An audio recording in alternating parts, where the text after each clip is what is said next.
ही रूस यूक्रेन युद्ध के 11 महीने पूरे हो गए हैं। ताबड़तोड़ हमले और भारी तबाही के बीच यूक्रेन को नाटो देशों से सहायता जारी है। ज़ेलेंस्की की बहुप्रतीक्षित मांग सामने आई है, जिसमें लेपर्ड टैंक देने पर अब जर्मनी ने फैसला भी कर दिया है। पश्चिमी मीडिया रिपोर्ट की माने तो जर्मनी ने यूक्रेन के लेपर्ड 2 टैंक देने की मंजूरी दी है। दावा यह है कि जर्मनी यूक्रेन को फिलहाल 14 लेपर्ड टैंक दे सकता है।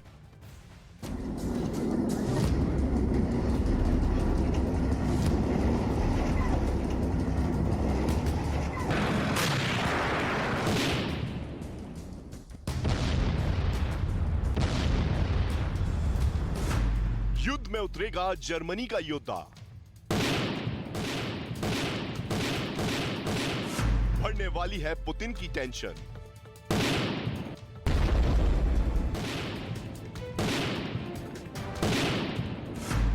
आमने सामने होगा रूस और नाटो।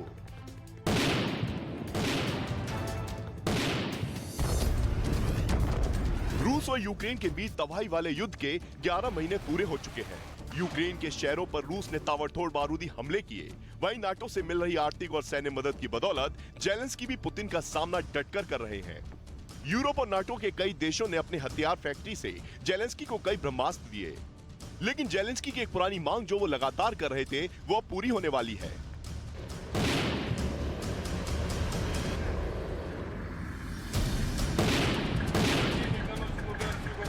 पश्चिमी मीडिया की रिपोर्ट की माने तो भारी असमंजस के बीच जर्मनी यूक्रेन को अपना सबसे मजबूत योद्धा देने को तैयार हो गया है।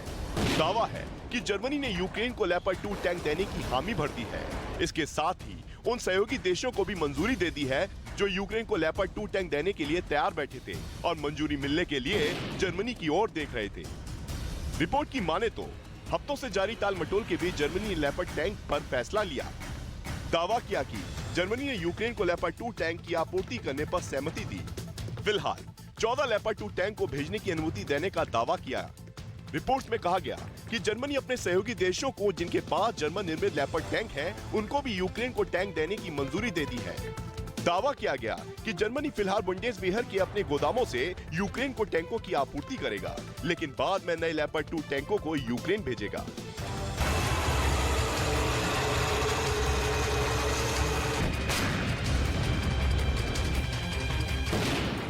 रिपोर्ट में भले ही यूक्रेन को लेपर्ड 2 टैंक देने की मंजूरी मिलने का दावा किया गया, लेकिन इससे पहले जर्मनी के विदेश मंत्री से लेकर चांसलर तक लेपर्ड 2 टैंक की आपूर्ति पर खुलकर नहीं बोल रहे थे। यूक्रेन को अपने बहुत ही खतरनाक लेपर्ड 2 टैंक देने पर जर्मनी असमंजस में था। ऐसे में जर्मनी यूक्रेन की उस लेपर्ड 2 टैंक देने की मांग को टालने पर घिर गया था, क्योंकि पोलैंड भी उसकी सेना में शामिल 14 लेपर्ड 2 टैंकों को यूक्रेन भेजना चाहता है। लेकिन जर्मनी के चांसलर ओलाफ शोल्ज उसके लिए रास्ते का कुरोड़ा बने हुए थे।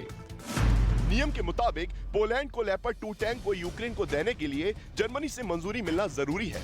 इसकी वजह है कि ये टैंक जर्मनी में बनाए गए हैं। लेकिन लेपर्ड 2 टैंकों की यूक्रेन को सप्लाई करने का मतलब ओलाफ शोल्ज जानते हैं। उन्हें पता है कि लेपर्ड 2 टैंक जैसे ही यूक्रेन को मिलेगा, पुतिन का पारा हाई हो जाएगा और इसका खामियाजा उन्हें आने वाले वक्त में भुगतना पड़ सकता है। यही वजह है कि लेपर्ड 2 टैंकों को यूक्रेन भेजने पर जर्मनी अभी तक पीठ दिखा रहा था। हालांकि जर्मनी का कहना है कि उसे डर है कि यूक्रेन को लेपर्ड टैंक मिलते ही युद्ध और ज्यादा भड़केगा, क्योंकि जंग में इन टैंकों की तैनाती से पुतिन की सेना के लिए तनाव बहुत ज्यादा बढ़ सकता है और ऐसे में रूस नाटो को सीधे टारगेट पर ले सकता है, क्योंकि लेपर्ड 2 जर्मनी का खतरनाक टैंक है।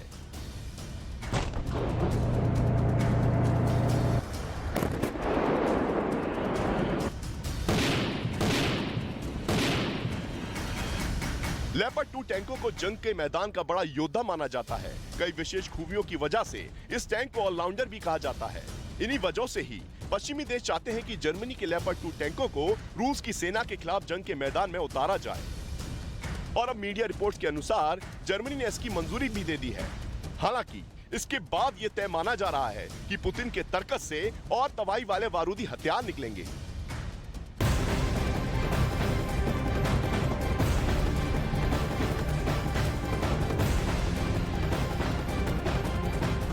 यूक्रेन में युद्ध चल रहा है और इसी युद्ध के बीच में जिंदगी भी चल रही है।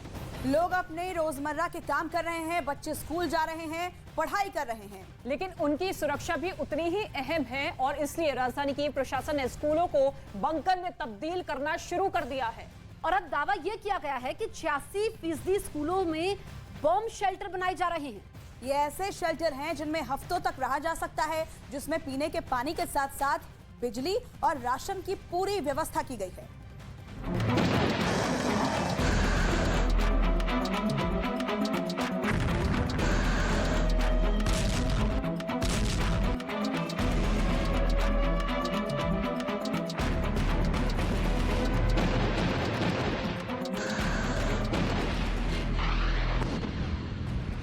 यूक्रेन पर हवाई हमलों का दौर जारी है।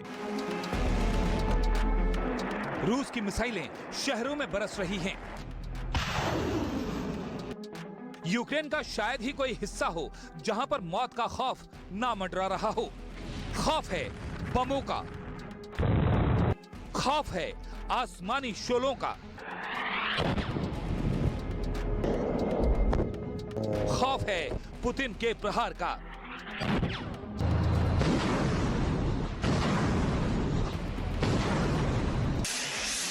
अगर रूस हमले कर रहा है तो यूक्रेन जवाबी हमले भी कर रहा है, लेकिन ऐसा नहीं है कि सिर्फ सैन्य ठिकानों को हमले की जद में लिया जा रहा है। कई बार आम लोगों के आशियाने भी मिसाइल के निशाने पर आ जाते हैं।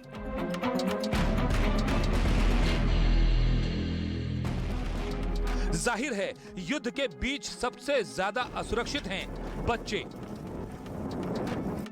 वो बच्चे जो स्कूलों में पढ़ रहे हैं। यही वजह है कि कीव के अधिकतर स्कूलों में बम शेल्टर की व्यवस्था की गई है। सोमवार को कीव के क्षेत्रीय सैन्य प्रशासक ओलेक्सीव कुलेबा ने अपने टेलीग्राम चैनल पर तस्वीरें जारी कर जानकारी दी कि कीव के 80% शिक्षण संस्थानों में शेल्टर बनाए गए, 11% स्कूलों में स्टोरेज की सुविधा। शिक्षण संस्थानों में 1085 शेल्टर बनाए गए, 86% स्कूल बम शेल्टर के तौर पर तैयार। स्कूलों के बेसमेंट का ओवरहॉल किया गया, वेंटिलेशन और प्रकाश की व्यवस्था की गई। गोदाम में जनरेटर और वाईफाई लगाया गया, पीने के पानी, राशन और दवा की व्यवस्था। इन स्कूलों को ऐसे तैयार किया गया है कि संकट की घड़ी में ये काम आ सकें और लोगों के बचाव के साथ साथ उनके आश्रय के तौर पर इस्तेमाल हो सकें।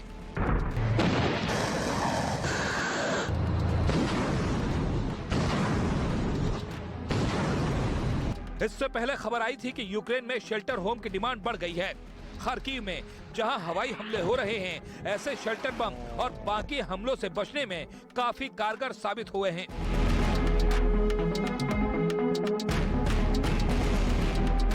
ऐसे शेल्टर बम और बाकी हमलों से बचने में काफी कारगर साबित हुए। यूक्रेन में प्राइवेट शेल्टर की कीमत $60,000 है, जिसमें 3 लोग एक हफ्ते तक बिना बाहर निकले रह सकते हैं।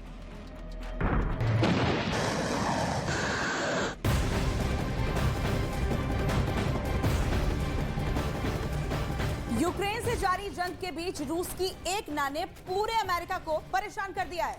परमाणु बम की संख्या को कम करने वाले एक बहुत ही बड़े करार पर रूस अभी साइलेंट मोड पर है। रूस के उप विदेश मंत्री के एक बयान के बाद व्हाइट हाउस में एक सीक्रेट मीटिंग शुरू हो गई। कहा यह गया कि रूस अमेरिका के बीच अगर ये एग्रीमेंट टूटा तो समझिए परमाणु बम फूटा।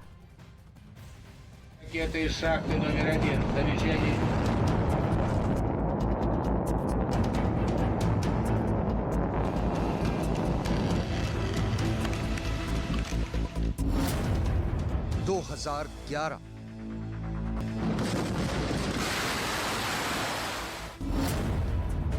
2036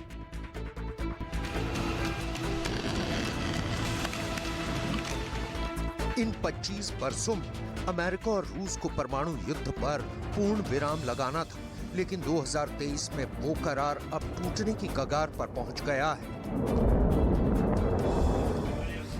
इस करार के टूटने का मतलब है रूस अब एक और जार बम का परीक्षण कर सकता है।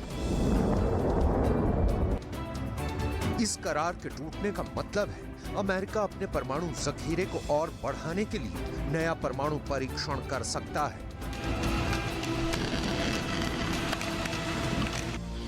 क्या इस रुके करार ने दुनिया को परमाणु युद्ध की आशंकाओं के मझधार में फंसा दिया है? साल 2011 से 2036 के बीच में अमेरिका और रूस क्या करने वाले थे?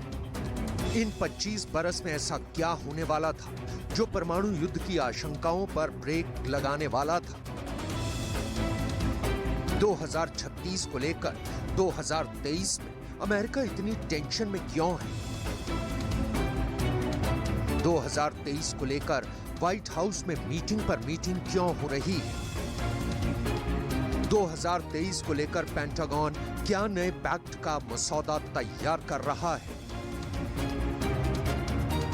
2023 पर रूस के राष्ट्रपति व्लादिमीर पुतिन को क्या रिपोर्ट दी गई है? 2023 को लेकर पुतिन की इनर सर्कल में क्या ब्लूप्रिंट तैयार हो रहा है?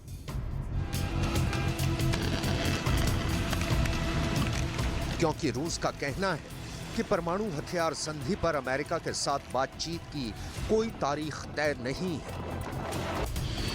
रूस का कहना है कि न्यू स्टार्ट परमाणु हथियार संधि को लेकर अमेरिका के साथ बातचीत के लिए कोई नई तारीख तय नहीं की गई है।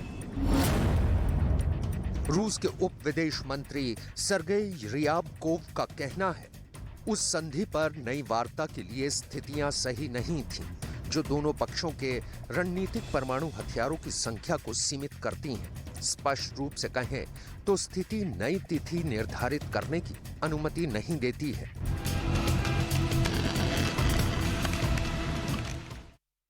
रूस यूक्रेन में जारी जंग के बीच परमाणु युद्ध का खतरा बढ़ता ही जा रहा है, क्योंकि परमाणु हथियारों के लिए तय की गई संधि का टूटना परमाणु युद्ध की ओर इशारा करता है। और यही वजह है कि व्हाइट हाउस में सीक्रेट बैठकों का दौर शुरू हो चुका है।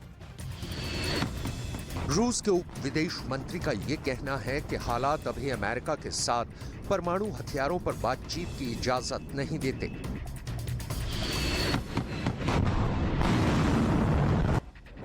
अपने आप में बहुत बड़ा इशारा कर रहा है, क्योंकि परमाणु हथियारों के लिए तय की गई संधि का टूटना सीधे सीधे परमाणु युद्ध का इशारा करता है।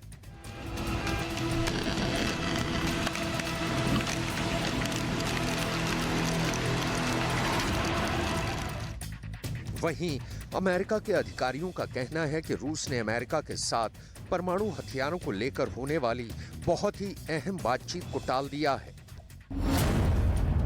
दोनों देशों के अधिकारी मिस्र की राजधानी काहिरा में 29 नवंबर से 6 दिसंबर तक परमाणु निरस्त्रीकरण पर फिर से चर्चा करने वाले थे। इसे मार्च 2020 में कोरोना महामारी के चलते निलंबित कर दिया गया था, लेकिन रूस वार्ता से पीछे हट गया है। The State Department announced that Russia abruptly canceled the latest rounds of arms negotiations. Is the president planning to reach out to anybody about that? Is there any White House reaction to that? I don't have any, and we were very much looking forward to that because we continue to believe in the importance of New Start. We haven't received, a real solid answer from the Russians as to why they postponed this. We're going to be working through the embassy to try to figure out what happened here, and we'd like to see it get back on the schedule as soon as possible because it's important. It's not just important for our two nations, it's important for the rest of the world. America और रूस के बीच नई start संधि 2011 में प्रभावी हुई थी। इस संधि के तहत अमेरिका और रूस दोनों को अपने अपने परमाणु हथियारों की तादाद कम करनी थी। दुनिया के 9 देशों के पास परमाणु हथियार है। किसी भी एक देश ने न्यूक्लियर वॉर छेड़ दी तो दुनिया की तस्वीर पूरी तरह से बदल जाएगी। गौर करने वाली बात यह है कि दुनिया भर में परमाणु हथियारों की तादाद 13,865 है, जिसमें से 90% परमाणु हथियार रूस और अमेरिका के पास है। रूस के पास 6,500 परमाणु हथियार है, वहीं अमेरिका के पास 6,185 हथियार है।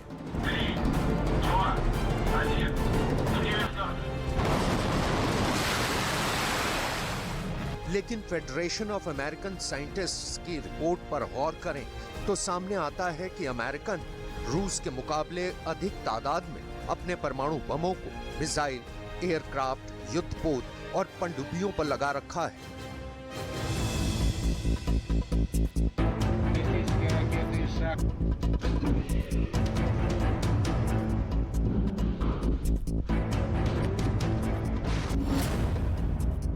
रूस ने अपना पहला परमाणु परीक्षण 29 अगस्त 1949 को किया था।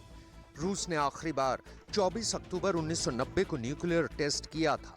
रूस ने अब तक कुल 715 परमाणु परीक्षण किए हैं, जिसमें 496 अंडरग्राउंड रहे हैं। दुनिया में अब तक 2059 परमाणु परीक्षण हुए हैं। इनमें सबसे ज्यादा 1030 परमाणु परीक्षण अमेरिका ने किए हैं।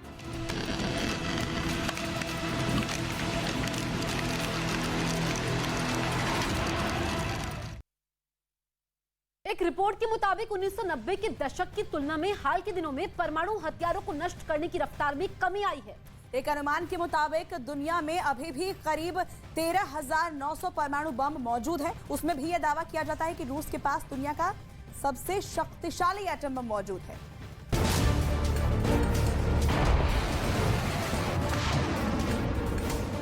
परमाणु बम को बनाने की शुरुआत सबसे पहले अमेरिका ने सेकेंड वर्ल्ड वॉर के दौरान की थी।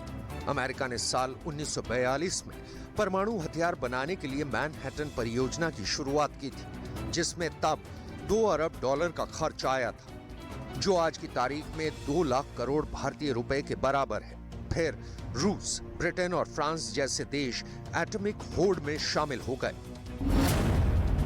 अगर दुनिया के परमाणु बमों की तादाद को ग्राफ के जरिए समझने की कोशिश करें, तो साल 1945 में 2 एटम बम से बढ़कर साल 1985 में कोल्ड वॉर के आखिरी दौर में पूरी दुनिया में परमाणु हथियारों का जखीरा टॉप पर था। उस वक्त एटम बमों की तादाद 66,449 तक पहुंच गई थी। Bulletin on the atomic scientist द्वारा बनाए गए डेटा से पता चलता है कि 1986 के बाद से एटम बम कम होते गए हैं। फेडरेशन ऑफ अमेरिकन साइंटिस्ट्स के मुताबिक 1990 के दशक की तुलना में हाल के दिनों में परमाणु हथियारों को नष्ट करने की रफ्तार में कमी तो जरूर आई है, लेकिन एक अनुमान के मुताबिक दुनिया में अभी भी तकरीबन 13,900 परमाणु बम मौजूद हैं।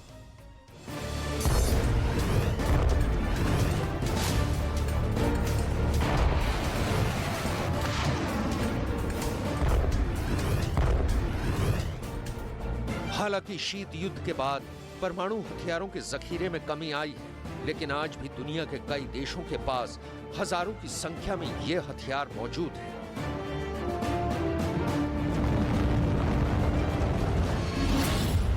FAS यानी फेडरेशन ऑफ अमेरिकन साइंटिस्ट्स के मुताबिक 3,600 एटमी हथियार मिसाइलों पर लगाए गए हैं और ये सैन्य बलों के नियंत्रण में है। इनमें से करीब 1,800 हथियार हाई अलर्ट मोड में है और शॉर्ट नोटिस पर हमले के लिए तैयार रहते हैं। रूस ने 1,600 हथियार मिसाइल पर तैनात कर रखे हैं। अमेरिका ने भी इतनी ही संख्या में हथियार को तैनात कर रखा है। फ्रांस ने 280 और ब्रिटेन ने 120 परमाणु हथियार तैनात कर रखे हैं। और देखिए, रूस के पास सबसे बड़ा परमाणु बम है। कहा जाता है कि अगर ये बम अपनी पूरी ताकत के साथ फटा तो पूरी दुनिया का खात्मा कर सकता है। रूस के जार बम की ताकत 50 से 58 मेगाटन है, यानी कि अमेरिका के सबसे बड़े परमाणु बम से करीब 48 गुना अधिक शक्तिशाली।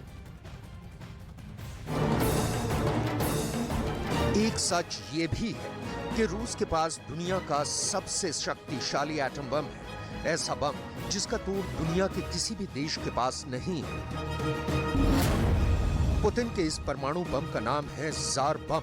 जार नाम का ये रूस का हाइड्रोजन बम है। इसे दुनिया का सबसे बड़ा परमाणु बम माना जाता है। जार रूस के राजाओं की उपाधि रही है, इसीलिए इसे जार बम नाम दिया गया और इस बम को परमाणु बमों के महाराजा की तरह पेश किया गया।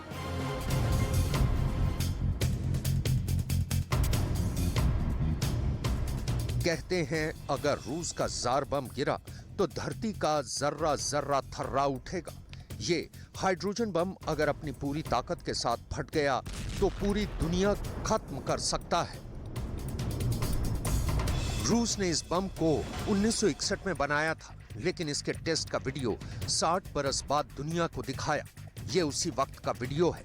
जार बम इतना बड़ा था कि इसके लिए खास लड़ाकू जहाज बनाया गया।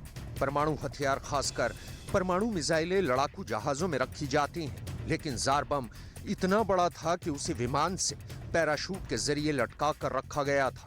30 अक्टूबर 1961 को जार बम का टेस्ट किया गया।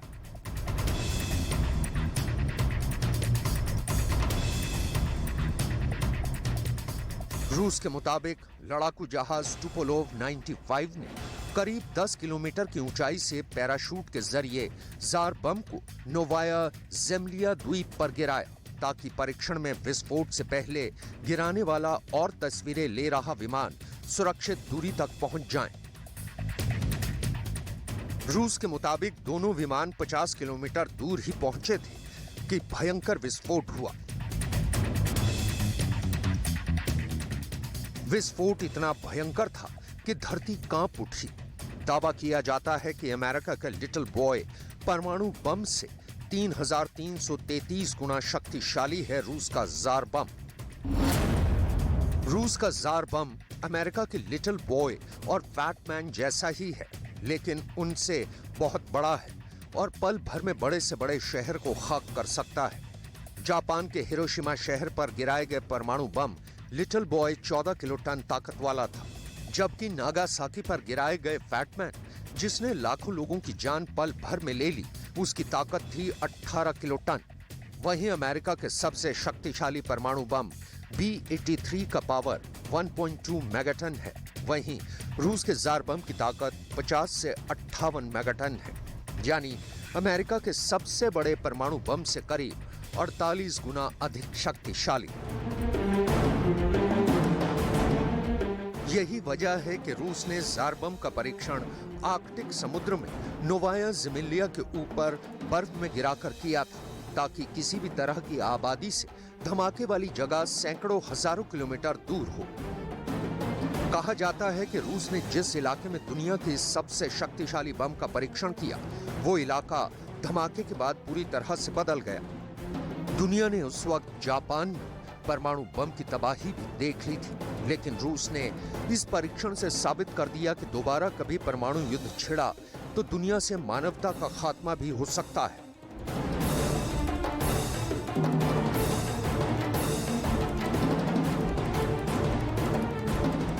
यही वजह है कि परमाणु युद्ध की आशंका से पूरी दुनिया खौफ में है। रही बात अमेरिका और रूस की, तो दोनों देश न्यू स्टार्ट संधि के जरिए परमाणु बमों की संख्या कम करने की बात करते हैं, लेकिन यूक्रेन युद्ध ने इस रास्ते पर भी ब्रेक लगा दिया है।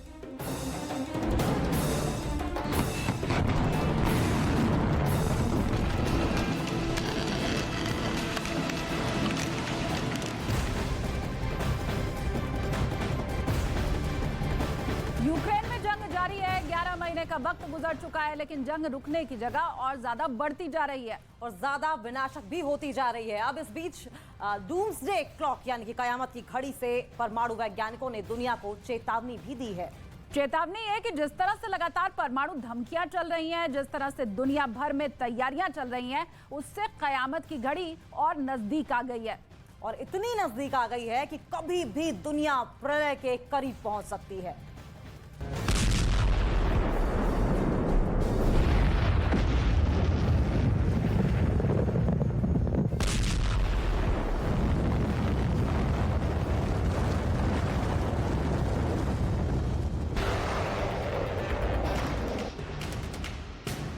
दुनिया भर में परमाणु युद्ध को लेकर खतरा इतना ज्यादा कभी नहीं था जितना अभी है। दुनिया परमाणु विनाश के मुहाने पर खड़ी है और इस बात को पुतिन ने भी माना है। पिछले साल यूक्रेन पर रूस की चढ़ाई के बाद जो जंग लगातार चल रही है और जिस तरह से रूस के राष्ट्रपति व्लादिमीर पुतिन ने अपने परमाणु हथियारों को हाई अलर्ट पर रखा है, बार बार मॉस्को की ओर से परमाणु हथियारों को लेकर बयान पर बयान आते रहे। उसके बाद पूरी दुनिया में संभावित परमाणु युद्ध को लेकर दहशत का ऐसा आलम है कि अमूमन हर एक मुल्क हथियारों की रेस में कूद पड़ा। महाविनाशक हथियारों की होड़ के साथ साथ परमाणु नीतियों में बदलाव होने लगे, जिसमें उत्तर कोरिया का नाम भी आता है। उत्तर कोरिया ने तो सबसे खतरनाक परमाणु नीति तैयार कर दी और जापान और दक्षिण कोरिया के साथ साथ ईरान अब परमाणु ताकत या परमाणु सुरक्षा हासिल करने के लिए बेताब दिख रहा है।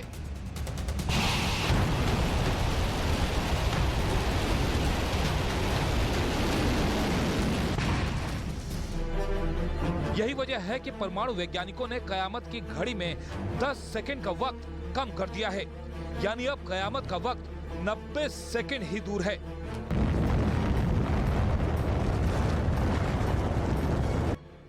The bulletin of atomic scientist ने मंगलवार को ऐलान किया कि कयामत की घड़ी में 12 बजने में महज 90 सेकंड बाकी हैं, जो अब तक की सबसे खतरनाक स्थिति को दर्शाता है। डूम्सडे क्लॉक इंसानियत पर खतरे को दिखाती है। घड़ी को परमाणु वैज्ञानिकों का एक समूह सेट करता है। घड़ी में रात के 12 बजे मतलब कयामत की रात। डूम्सडे क्लॉक रात 12 बजे से 90 सेकंड पीछे। कयामत की घड़ी 12 बजे के सबसे करीब, मतलब है कि दुनिया परमाणु खतरे के बेहद करीब।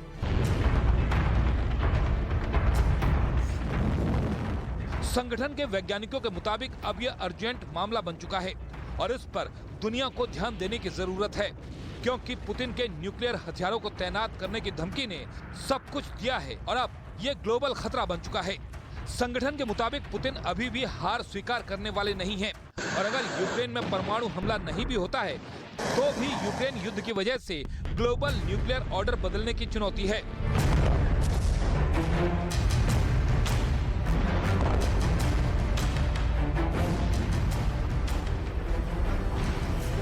जिसमें पिछले 6 दशकों में परमाणु हथियारों को कम करने की कोशिशें चल रही थी, लेकिन अब ये वास्तविक खतरे की ओर बढ़ चला है।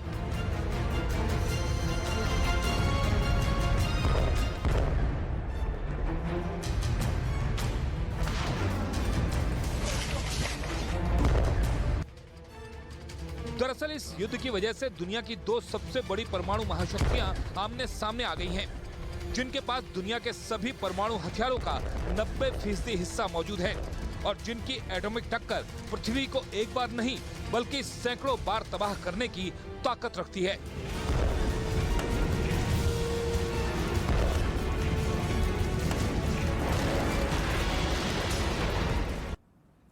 इस गणतंत्र दिवस पर हिस्ट्री टीवी 18 दर्शकों के लिए खुश होने का एक और मौका लेकर आया है। इंडिया का number 1 factual entertainment show OMG ये मेरा इंडिया वापस आ रहा है सीजन 9 के साथ, जिसका प्रीमियर हो रहा है गुरुवार 26 जनवरी को रात 8 बजे।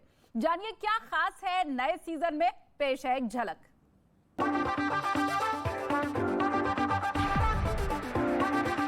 हुनर ऐसा कि सबको कर दे हैरान,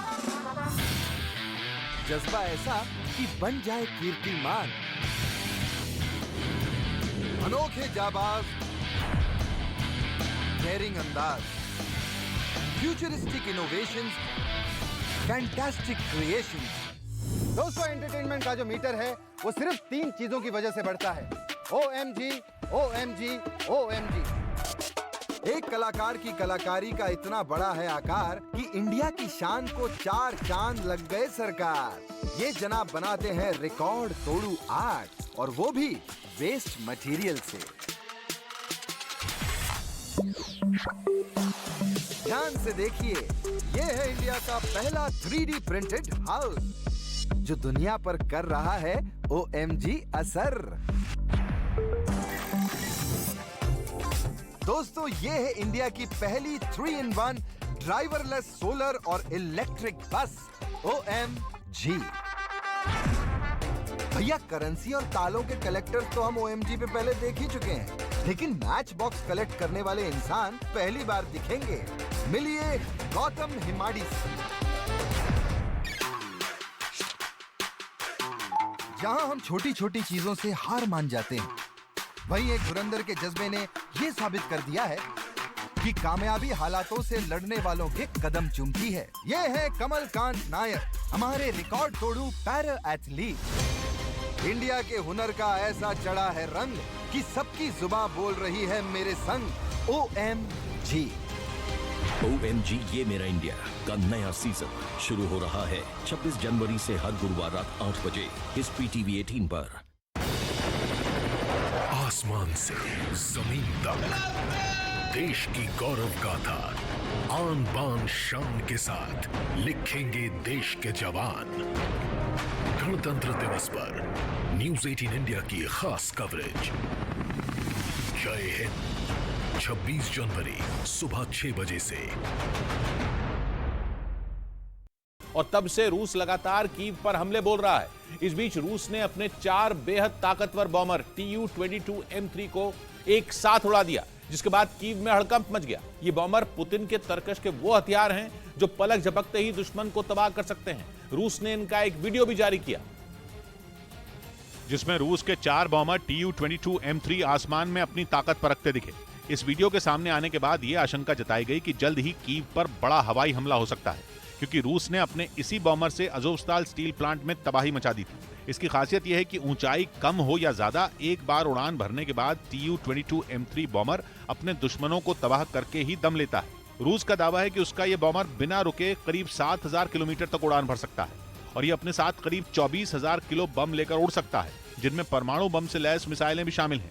इसी वजह से जब रूस ने एक साथ 4 Tu-22M3 बॉमर उड़ाए तो यूक्रेन में हड़कंप मच गया। उधर तुर्की को F-16 फाइटर जेट की मदद का भरोसा देने के बाद अमेरिका ने ऐसी चाल चल दी कि तुर्की बेहद तनाव में है। खबर है कि अमेरिका तुर्की के दुश्मन और उसके पड़ोसी ग्रीस की भी मदद करने जा रहा है। कहा जा रहा है कि अमेरिका ग्रीस को अपने F-35 जेट बेचने की तैयारी में है। और जैसे ही इस बात की भनक तुर्की को लगी, उसके पैरों तले जमीन खिसक गई।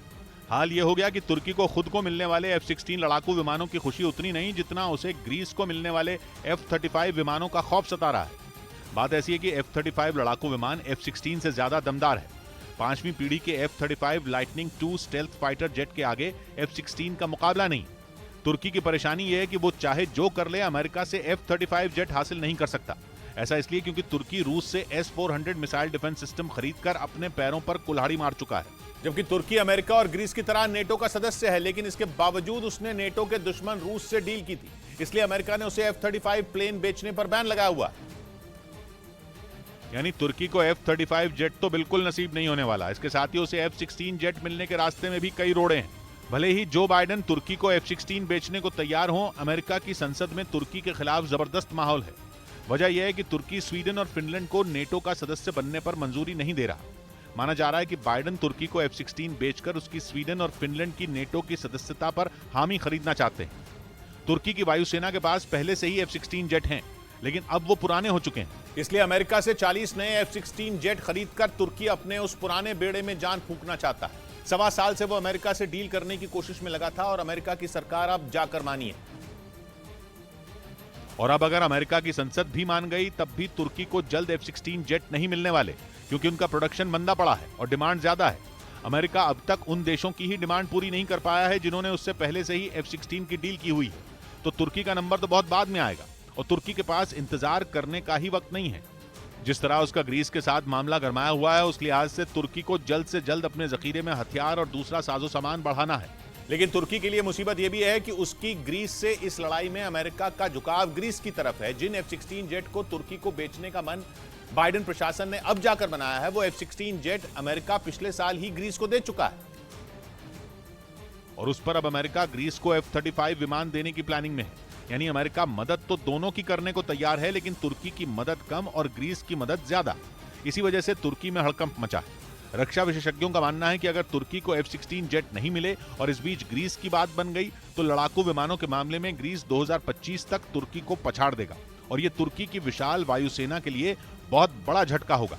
इधर मुंबई में फिल्म गांधी गोड से एक युद्ध के निर्देशक राजकुमार संतोषी को जान से मारने की धमकी मिली, जिसके बाद उन्होंने पुलिस में लिखित शिकायत दर्ज कराई और मुंबई पुलिस से सुरक्षा की मांग की। पुलिस से की गई शिकायत में राजकुमार संतोषी ने 20 जनवरी को हुई इस घटना का भी जिक्र किया, जिसमें गांधी गोड से एक युद्ध के प्रेस कॉन्फ्रेंस के दौरान कुछ लोगों ने हंगामा खड़ा कर दिया था। ये फिल्म 26 जनवरी को सिनेमाघरों में रिलीज होगी। उधर बिजली संकट के बीच पाकिस्तान में मोबाइल नेटवर्क भी ठप पड़ना शुरू हो गया।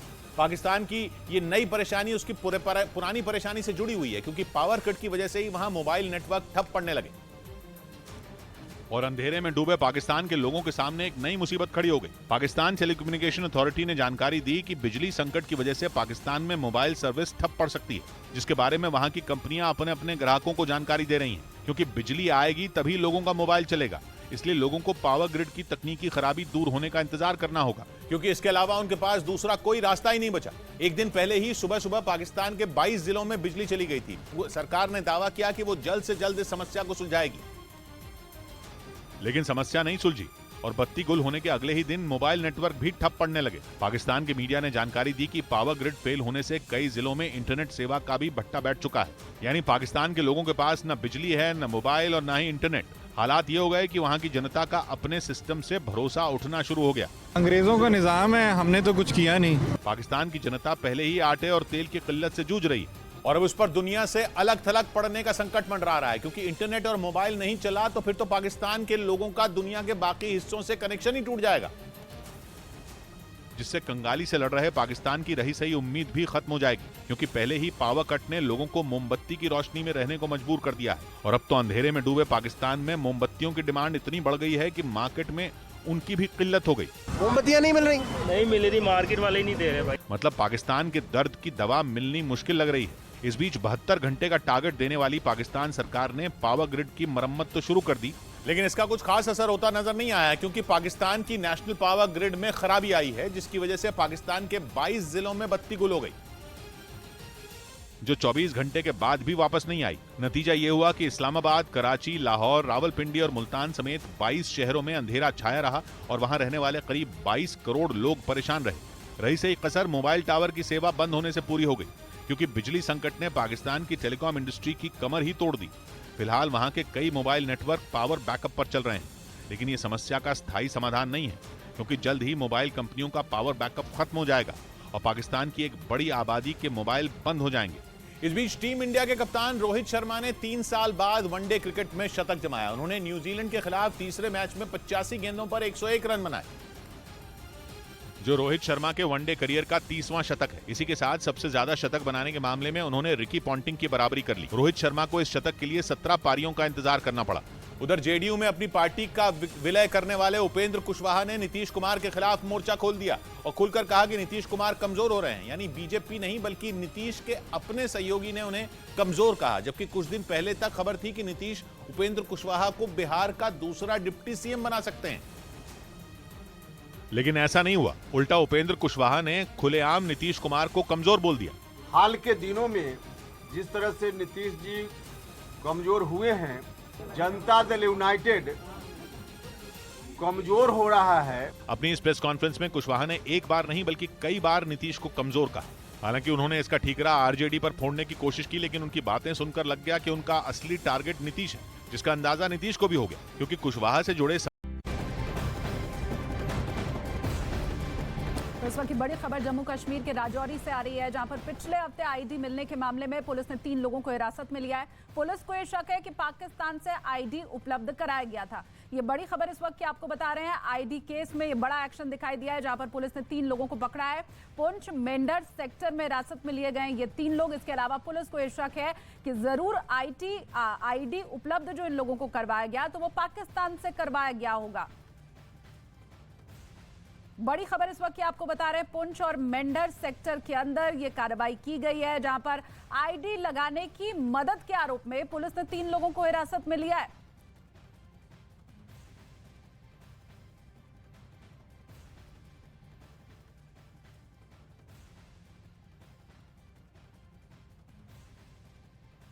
तो मिस्र के राष्ट्रपति भारत में आज है। सुबह उन्हें गार्ड ऑफ ऑनर दिया गया था।